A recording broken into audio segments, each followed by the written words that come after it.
You ask Tiger to solve.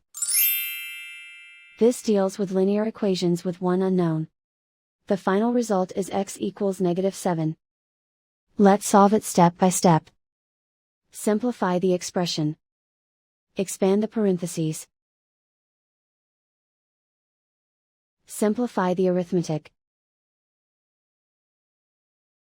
Group all x terms on the left side of the equation. Subtract 3x from both sides.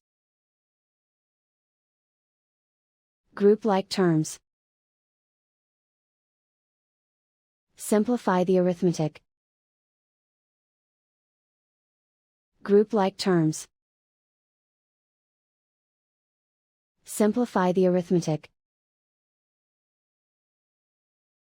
Group all constants on the right side of the equation. Subtract 5 from both sides. Simplify the arithmetic.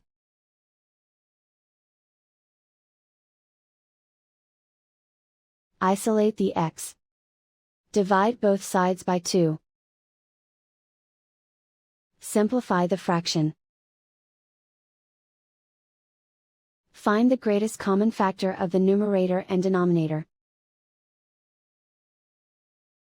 Factor out and cancel the greatest common factor. And so the final result is x equals -7.